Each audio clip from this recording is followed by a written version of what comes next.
Good evening, it's Natalie Zangon, also known as Mother Goose, Raw and Real. So today I wanted to do a video regarding, does the person have a file for that? Do they have a file for that? Many times in life, we assume that everyone that comes into our life has the file for everything. But that is false assumption. It's not really how it works. Just like when you go to Starbucks or on the plane or whatever it is, you ask them, do you have an outlet? Is it a USB outlet? Is it only the plug outlet? You don't assume that everywhere you go has it. You first check before you bring out your item to plug it in. This is the same thing with life. Not everybody has an outlet for everything and or a file. So when it comes to the concept of love, affection, serenity, belonging, and safety, not everybody has a file for that. Not everybody has a file for that. There could be people you meet in your lifetime that their parents stayed married, their parents never got a divorce, they lived in the same house together, but that child never felt the sense of belonging, love, affection, serenity, and calmness. So that person goes through life not really having a file for that unless they learn and educate themselves and develop it. When you don't have a file for that, you're more likely to feel like everybody is attacking you, blaming you. You get more defensive. You're more in a survival protection mode versus connection and calmness. When you're brought up, especially in your early years of your life, especially from birth to 6 months and then birth to 2 years, those years are critical foundation that's set for your lifetime that you need to work through if it wasn't there. When a baby and an infant is born, the way the caregiver pays attention and creates that attachment with that child, it creates the foundation for the rest of their future of how they feel safe, calm, and connected. So, what does that mean? If that child gaga goo gooed and cried and there was a response, so in their brain, they believe this world is safe and loving. If they gaga goo goo and cry and scream their head off and there is no response, then they're going to go through life thinking this world is not safe. This world is all about protecting myself.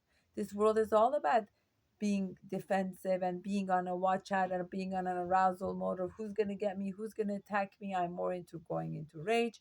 I'm more likely to go into anger. I'm more likely going into being reactive because my serenity and calmness and attachment was not, those needs were not met. So not everybody has a file for that of feeling safety, life, loved, and serenity.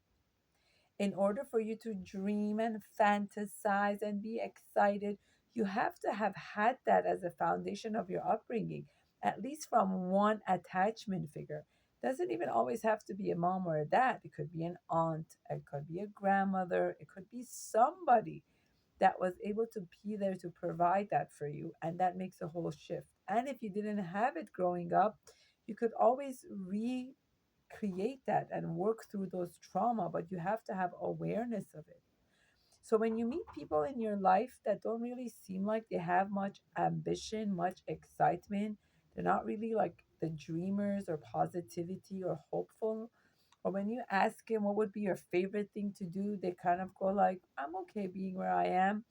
Many times it's hard for them to create those hopes and ambition and excitement because they're just feeling grateful for surviving. They're feeling grateful that there's food to eat, they have a car to drive, they have a home to live in, because even that was something sometimes that they didn't even have. So this itself is the high level of excitement. So you have to first have the file and the foundation for the minimum to build on that. And it's very hard when you come across people like this and you're like so excited and you're like, what about this and what about that? And let's do this. And they're saying, I'm okay being where I am because for them, being okay where I am is stability and calmness. Many of these people develop routine, habits, Sometimes it even can go into OCD. Their anxiety just gets comforted based on that routine and structure that they did not have because they had more fear, frustration, and anxiety growing up as children. And it's not anyone's fault. It's just that's how that person views the world. So don't get frustrated with yourself and upset and think there's something wrong with you. It's just we have to get into a place of like having empathy of chava, like how unfortunate that you cannot see life more than that, and how exciting it is to even have a wish list, to dream, to be excited, to want more. This is how life makes us um have eager and motivation. But again, what if you barely even had the minimum, which is safety? How are you going to dream when you barely even had safety? So that's something you should think about next time you wonder what's going on to the person you're talking to. Take a moment and say to yourself, does this person even have a file to take in what I'm saying? Do they even have that outlet for what I'm wanting to connect with or not? Before hurting yourself and getting frustrated at yourself. Thank you for watching. This is Natalie Zanka.